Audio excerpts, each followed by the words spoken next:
আসসালামু আলাইকুম। আপনারা শুনছেন অবরুদ্ধ নিশীথ। লেখিকা তেজস্মিতা মুর্তজা, কণ্ঠে আমি সাদিয়া। পর্ব ৯।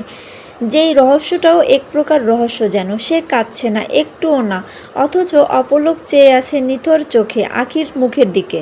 সেই চোখের ভাষা অবর্ণনীয়। অন্তুর মনে হলো মুস্তাকিন লোকটা কসাই টাইপের। এমনিতেও সরকারি কর্মকর্তারা তাই হয়।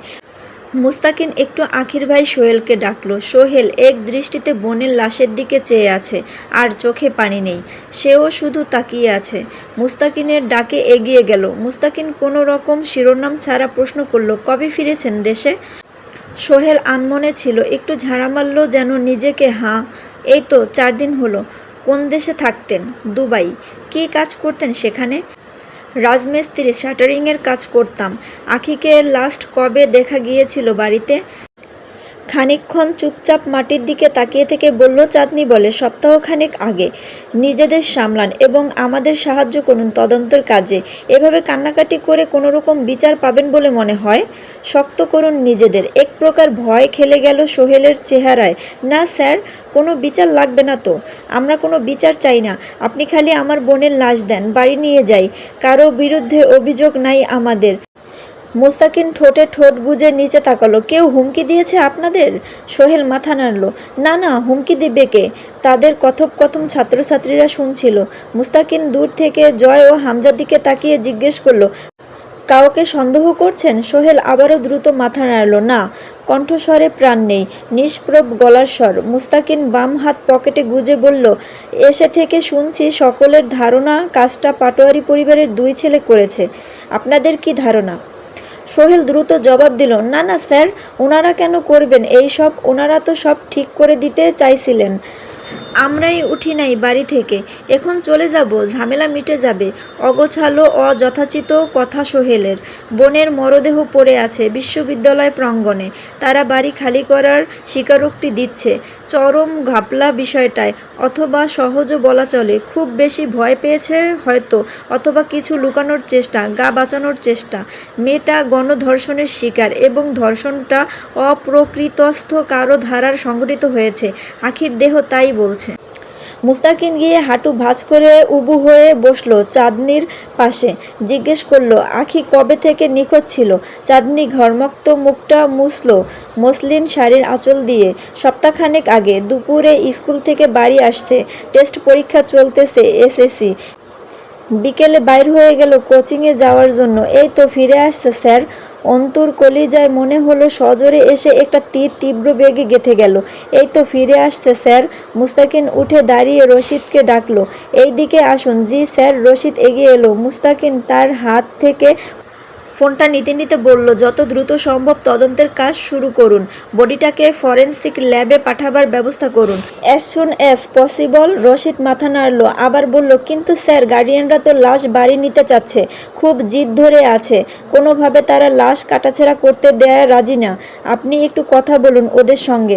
মুস্তাকিন মাথা নাড়ল। আচ্ছা, কথা বলছি, দ্রুত করুন। ক্যাম্পাসের লোক জড়ো হচ্ছে, একটা ঝাঙ্গামা হবার চান্স আছে। তার আগেই বডি ট্রান্সফার করুন মর্গে। কখন কে জানে জনতার মাঝে বিক্ষোভ জেগে উঠে। প্রফেসর এগিয়ে এলেন মুস্তাকিনের দিকে। হাত বাড়িয়ে হ্যান্ডশেক করলেন মুস্তাকিনের সঙ্গে। আমি প্রিন্সিপাল ইউসুফ সিরাজি। মুস্তাকিন মাথা নাড়ল সামান্য। সৈয়দ মুস্তাকিন মহান, investigator, police bureau of investigation, BPI department. Professor রশিদের সঙ্গে হাত মেলালেন। রশিদ নিজের পরিচয় দিলেন, রশিদ আলম, ইন্সপেক্টর অফ থানা পুলিশ। প্রফেসর দুঃখ প্রকাশ করলেন, কি যে হচ্ছে ভার্সিটিতে আজকাল, ছেলেমেয়েরা আতঙ্কিত।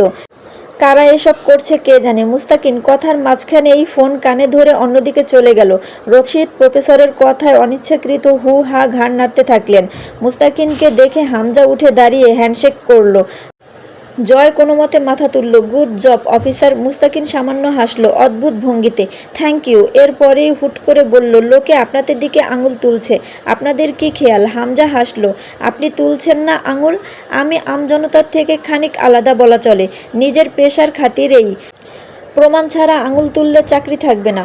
চোখ মারল হামজাকে মুস্তাকিন। হামজা ছেলেদের চলে যেতে ইশারা করে। সালমা কাঁদছেন, জোরে জোরে কাঁদছেন, বুক চাপড়ে। লোকের চাপা গুঞ্জন আর পরিবেশে অভিশাপের কালশিটে ধোঁয়া ছড়িয়েছে যেন। জয় জবাব দিল মুস্তাকিনের, আপনার চাকরি ধরেন না আমি রক্ষা করব, তাহলে আঙুল তুলে জেলে ভরবেন তো? মুস্তাকিন বসলো দুজনার সামনে একটা চেয়ারে। সূর্যের তেজ ও আলো কমে উত্তরে হাওয়া এসে গায়ে লাগছে। কাঁধে ঝুলিয়ে রাখা ডেনিম জ্যাকেটটা গায়ে জড়িয়ে বলল, আপনার শখ অথবা শাস্তি সহ্য করার কনফিডেন্স কোনটা ধরবো? হামজা প্রসঙ্গ বদলালো। কিছু জিজ্ঞেস করতে চান অফিসার? প্রফেসর সিরাজি এসে দাঁড়ালেন পাশে। মুস্তাকিন এবার সরাসরি কথাই এলো। আপনারা আমাদের ডেকেছেন সকাল 8টার দিকে, তাহলে এখানে লাশ ফেলে রেখে যাওয়া হয়েছিল ঠিক কখন সে ব্যাপারে কোনো ধারণা আছে? হামজা মাথা নাড়ল। তা জানে না কেউই। আমাকে কল করা হয়েছে, তখনও আমি ঘুমেছিলাম। ছেলেরা কল করে জানালো। জয়ের দিকে ফিরল মুস্তাকিন। জয় মাথা ঝাঁকালো। ভাই আমারে জাগায় নিয়ে আসছে, আমি ঘুমাচ্ছিলাম। মুস্তাকিন জিজ্ঞেস করলো, আপনারা একসঙ্গে থাকেন? জয় মাথা নাড়ল। হো, এক বাড়িতে, এক ঘরে থাকতাম। লোক বদনাম করবে জন্য থাকা হয় না। বদনাম তো আর কম নাই এমনিতেই। হেসে ফেলল মুস্তাকিন। পরে নিজেকে সামলে বলল, লাস্ট এক্স্যাক্টলি কোথায় ফেলা হয়েছিল সেই জায়গাটা দেখান আমাদের। সেটা তো দেখেছেন, বিশ্ববিদ্যালয়ের মেন প্রাঙ্গণের পেছনের দিকটা নির্জন এবং গাছগাছালিতে ছাওয়া। ভুল ত্রুটি ক্ষমার দৃষ্টিতে দেখবেন। পরবর্তী পর্ব পেতে চ্যানেলটি সাবস্ক্রাইব করে আমার পাশেই থাকবেন। ধন্যবাদ।